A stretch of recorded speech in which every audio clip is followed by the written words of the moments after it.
Hello, it's Caleb. I found a video clip that was particularly interesting pertaining to gold and silver. And it was about the Indonesian gold dinar and silver dirham. And I also have linked a Guardian news article related to this development. And the clip was interesting for two reasons. Number one, it was talking about gold and silver. Naturally, that interested me. But number two, it was centered around, this use of gold and silver was centered around the Asian monetary crisis of the late 90s, if any of you remember. I remember it very clearly because I was in Indonesia in the late 90s when that monetary crisis hit. And I want to tell you, it was not a pretty sight. It was not pleasant for anyone that lived there, as far as all the riots and the high prices and the government machinations of different factions against each other and terrorist groups, etc. It was very, very unpleasant. So anyways, what was interesting about it was that it showed these conservative Muslim people who had decided to start making gold and silver coins. And one of the man talked about how he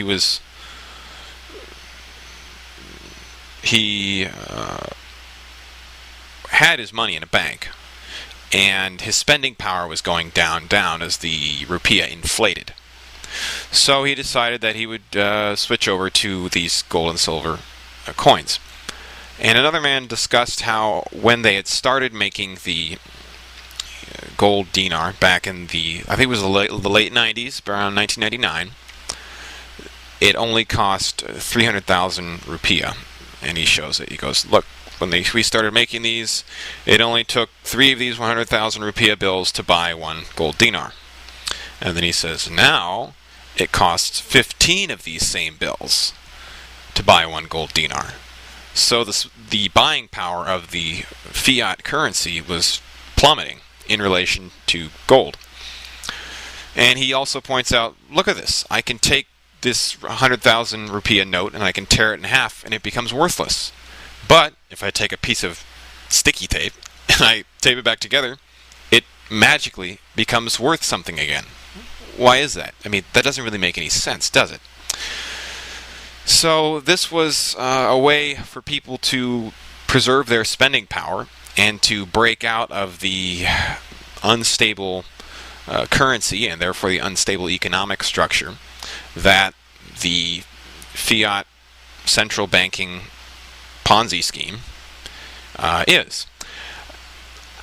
But the problem was, and I had a little bit of problem with it because the Dutch film which it was from was talking about, capitalism has failed and we've got to do things to, upset and overthrow the system, and we got to overthrow capitalism, that sort of stuff.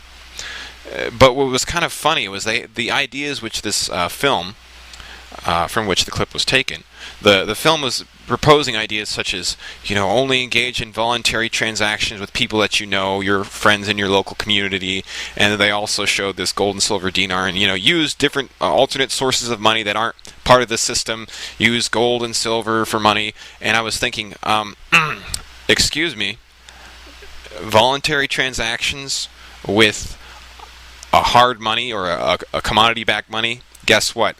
That is free market capitalism.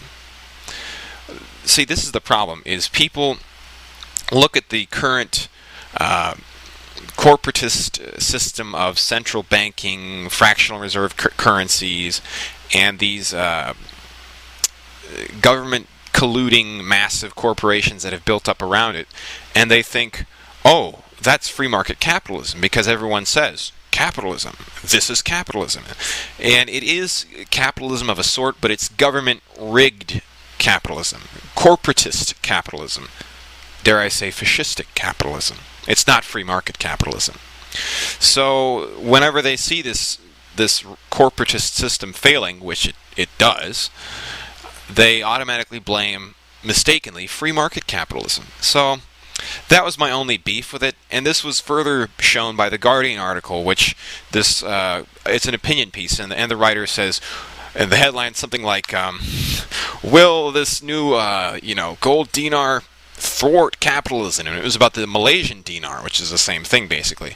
And he was again presenting you with a straw man, talking about how, oh, this gold dinar is an attempt to thwart capitalism, but I don't think it's going to because, and he gave a lot of stupid reasons, and I'm not going to go into all the details. It's really laughable if you actually know what free market capitalism is in the true sense of the word, as proposed by economists such as Adam Smith and Bastiat and Ludwig von Mises.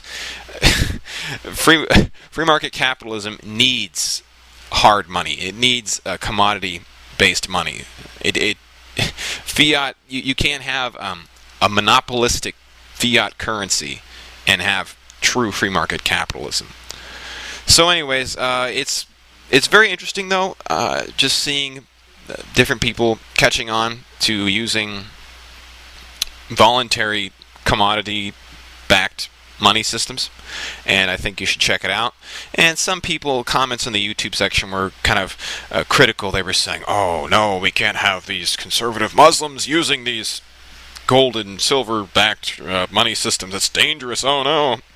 And I kept thinking to myself, look, they just happen to be the people who have woken up.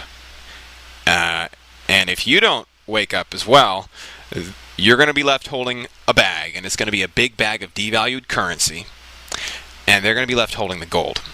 Now, you can be part of the former group or the latter group, but don't blame the people who have figured it out. All right. Well, I hope you find these things interesting. I put links in the description box, and I hope you have a good day.